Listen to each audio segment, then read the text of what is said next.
but to serve the people. Democrats want to rule us with more government control, but that's not who we are. America is the greatest country the world has ever known because we're the freest country the world has ever known, with a people who are strong and resilient. 5 months ago, I was diagnosed with thyroid cancer. It was a hard time for our family, particularly our kids, Scarlett, Huck, and George.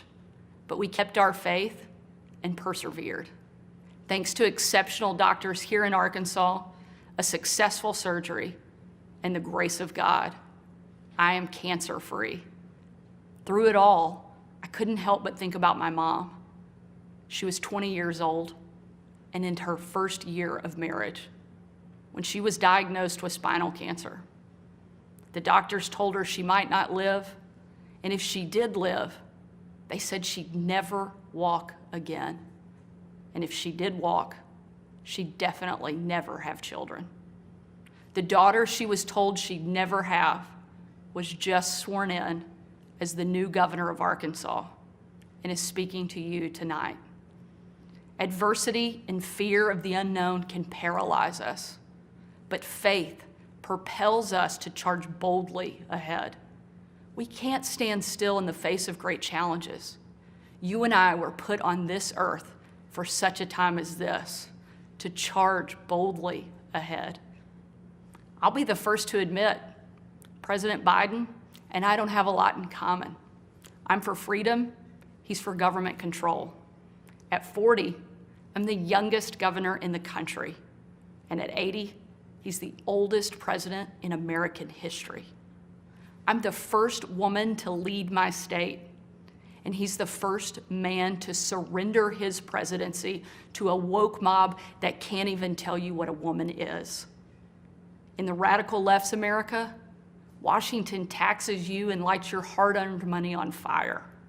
But you get crushed with high gas prices, empty grocery shelves, and our children are taught to hate one another on account of their race, but not to love one another or our great country.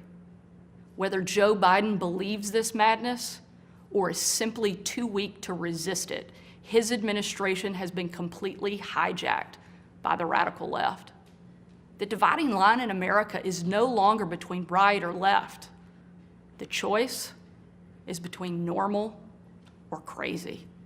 It's time for a new generation of Republican leadership. Upon taking office just a few weeks ago, I signed executive orders to ban CRT, racism, and indoctrination in our schools, eliminate the use of derogatory term Latinx in our government, repealed COVID orders, and said never again to authoritarian mandates and shutdowns. Americans want common sense from their leaders, but in Washington, the Biden administration is doubling down on crazy. President Biden inherited the fastest economic recovery on record, the most secure border in history, cheap, abundant, homegrown energy, fast rising wages, a rebuilt military, and a world that was stable and at peace. But over the last 2 years, Democrats destroyed it all. Despite Democrats' trillions in reckless spending and mountains of debt, we now have the worst border crisis in American history. As a mom, my heart breaks for every parent who has lost a son or daughter to addiction. 100,000 Americans a year are now killed from drug overdoses, largely from fentanyl pouring across our southern border. Yet the Biden administration refuses to secure the border and save American lives. And after years of Democrat attacks on law enforcement and calls to defund the police, violent criminals roam free, while law-abiding families live in fear. Beyond our border, from Afghanistan to Ukraine, from North Korea to Iran, President Biden's weakness puts our nation and the world at risk. And the president's refusal to stand up to China, our most formidable adversary, is dangerous and unacceptable. President Biden is unwilling to defend our border, defend our skies, and defend our people. He is simply unfit to serve as commander-in-chief. And while you reap the consequences of their failures, the Biden administration seems more interested in woke fantasies than the hard reality Americans face every day. Most Americans simply want to live their lives in freedom and peace.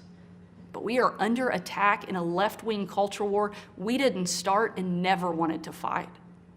Every day we are told we must partake in their rituals, salute their flags, and worship their false idols, all while big government colludes with big tech to strip away the most American thing there is, your freedom of speech. That's not normal. It's crazy, and it's wrong. Make no mistake, Republicans will not surrender this fight. We will lead with courage and do what's right, not what's politically correct or convenient. Republicans believe in an America where strong families thrive in safe communities, where jobs are abundant and paychecks are rising, where the freedom our veterans shed their blood to defend is the birthright of every man, woman, and child. These are the principles Republican governors are fighting for, and in Washington, under the leadership of Senate Republicans and Speaker Kevin McCarthy, we will hold the Biden administration accountable. Down the street from where I sit is my alma mater, Little Rock Central High. As a student there, I will never forget watching my dad, Governor Mike Huckabee, and President Bill Clinton hold the doors open to the Little Rock Nine. Doors that 40 years earlier had been closed to them because they were Black. Today, those children once barred from the schoolhouse are now heroes memorialized in bronze at our State House. I'm proud of the progress our country has made, and I believe giving every child access to a quality education, regardless of their race or income, is the civil rights issue of our day. Tomorrow, I will unveil an education package that will be the most far-reaching, bold, conservative education reform in the country.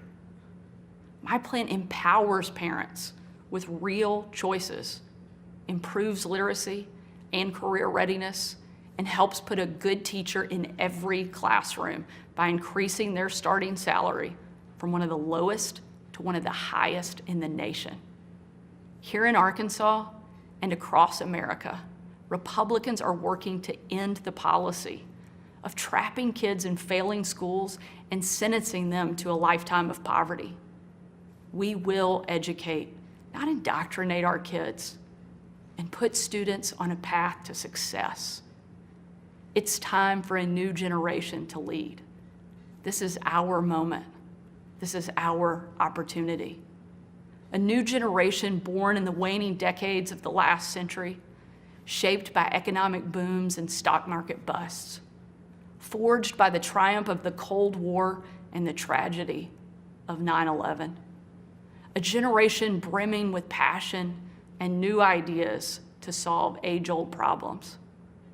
A generation moored to our deepest values and oldest traditions, yet unafraid to challenge the present order and find a better way forward.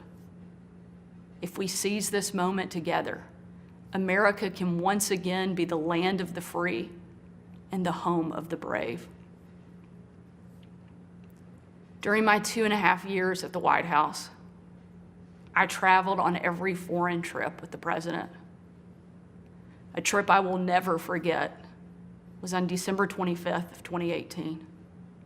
My husband Brian and I had just cleaned up wrapping paper that was shoved into every corner of our house, thanks to our 3 kids.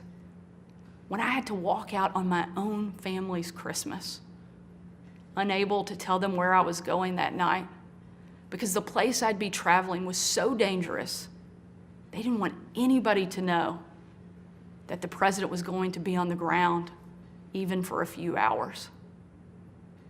We boarded Air Force One in complete and total darkness.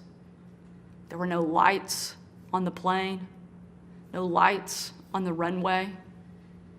Our phones and computers shut down and turned in. We were going completely off the grid.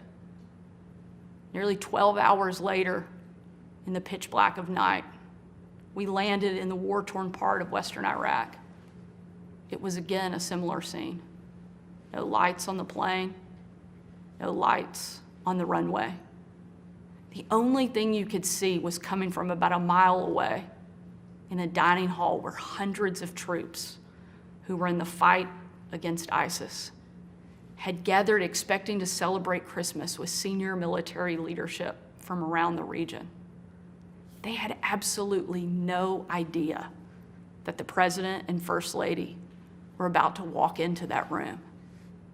And when they did, it was a sight and a scene and a sound I hope I never forget. The room erupted. Men and women from every race, religion, and region, every political party, every demographic you can imagine, started chanting in perfect unison over and over and over again, USA, USA, USA. It was an absolutely perfect picture of what makes our country great. One of the young soldiers yelled from the back, "Mr. President, I re-enlisted in the military because of you." And the president said, "And son, I'm here because of you." Shortly after, that young soldier came up to me. He said, "Sarah, you have a tough job." I told him, "What I do is nothing. You take bombs and bullets. That's a tough job." And in a moment that I know I'll cherish for the rest of my life, that soldier reached up and he pulled the Brave Rifles patch he wore on his shoulder, and he placed it into my hand, a sign of ultimate respect. And he said, "Sarah, we are in this together." Overwhelmed with emotion and speechless, I just hugged him with tears in my eyes and a grateful heart for our heroes who keep us free. That young man and everyone who has served before him, all of those who serve alongside him, and the thousands we know who will be called upon to serve after him, deserve to know they have a country and a community back home doing our part in the fight for freedom. America is great because we are free. But today, our freedom is under attack, and the America we love is in danger. President Biden and the Democrats have failed you, and it's time for a change. A new generation of Republican leaders are stepping up, not to be caretakers of the status quo, but to be change makers for the American people. We know not what the future holds, but we know who holds the future in his hands. And with God as our witness, we will show the world that America is still the place where freedom reigns and liberty will never die. Thank you. God bless you, and God bless America.